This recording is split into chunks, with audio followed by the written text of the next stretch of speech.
umva ukuri. Umubiri w'umuntu ntabwo ari ikintu umuntu apfa ica gikoreye. Ugikoreye ibibi nawe ugutura ikibi. Mu buzima bwacu hari amakosa menshi abantu dukora ariko abangamira ubuzima bwacu. Uno munsi rero muri kino kiganiro umva ukuri twabateguriye ikindi kintu. Ntabwo ari byiza gufungura uri kuranywa amazi, canke unyoye icayi, canke unyoye inzoga, canke unyoye amafanta, canke uri kuranywa n'ibindi binyobwa ibyo ari byo byose ubushakashatsi ku magara y'abantu gutemera. Abantu benshi muri ino si bapfa uko banyoye nuko bariye.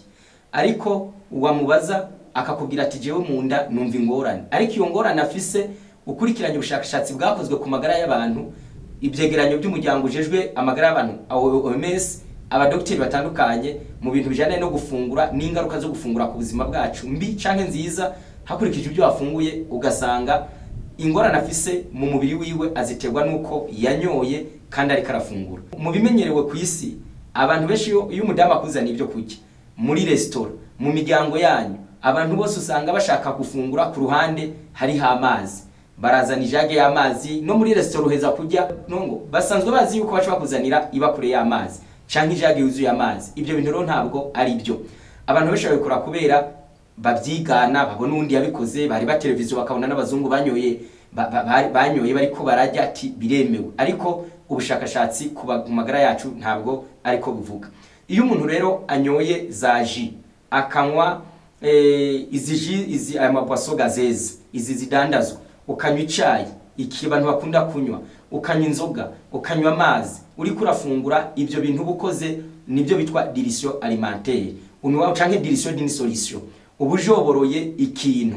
Ibyo bintu ntabwo byemewe. Bifise ingaruka nyinshi. Iya mbere, ibyo byo kurya byawe ubu bijoboroye kuko bimeze nka kwa kundi bijya byo kurya ubishira ku isahani hanyuma ukabisuka kamazi, nawe ntiwobijya birebe wa muceri wawe na bya biharage na ya sauce yakuzimbye urabishize ku isahani urabyaruye umuyihaye umugabo wawe, ariko uciye umuzanira ikiyiko ariko banje kubisukamo n'igikombe cy'amazi. Ibyo bintu yobijya ntabyo yoge. Nuvuga ngo umushishito wagenewe kwakira ibyo kurya ariko bitavanzemwe amazi, ahubwo birimwo nk'isupu aho sawa. Ushobora kunywa ubuyi, egaho ni sawa kuko mu buyi ni binyantete biba birimwo, biba ari nk'ibyo kurya. Ushobora kunywa nk'amata y'inka kubayanywa canke amata ya soya. No kuvuga ngo ibintu bimeze nk'amata, ubuyi, ibyo bintu biba bimeze nk'ibyo kurya. Ariko kunywa amazi, kunywa ibyayi bibangamira digestion canke umushishito.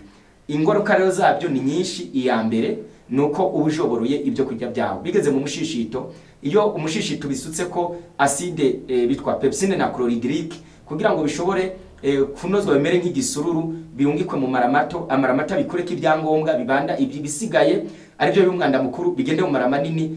Ngo ibyo bintu bigeze mu mushishito ukabimenamwe amazi urabijoboroye. Hari ngo umushishito kubera udategerezwa udashobora kunoza ibyo kurya kandi birimo amazi. Umushishito ufata amasaha atari munsi y'abiri uri kuravangura byo kurya n'amazi yawe.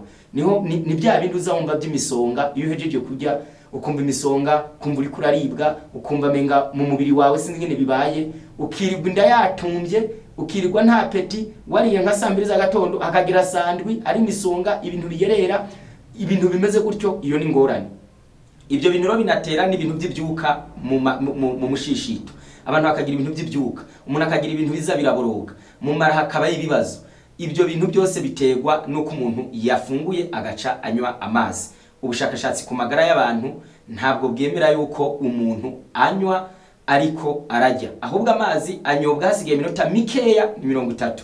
Ubonye ibyo kurya bihava bisha, ubonye uhavugera muhira ngo ufungure, banza unywa amazi hahera umwanya mutoya wa nyuma ni minota nka 30. Kirazira kunywa uriko ujya, ntabwo byemewe. Hari ibinyobwa ushobora kunywa ntibigire ico bibangamira ibifungurwa uri kufungura canke ngo bigire ico bibangamira umushishito. Ni icayi bitwa homard. Ico cayi ca homard ni icayi ciza, ntaco gitwara umubiri w'umuntu. N'ikindi cayi bitwa umwenya mante, ariko naho nyene unywa dukeya. Ushobora kukinywa uri kurajya, ushobora kukinywa ugiruje, ushobora kukinywa uhejeje kurya, ariko gikeya nk'agatasi apana igikombe cyose. Umva ukuri, nta muntu yemerewe kunywa amazi n'ibindi binyobwa twababwiye ariko arafungura ibyemewe. Umva ukuri.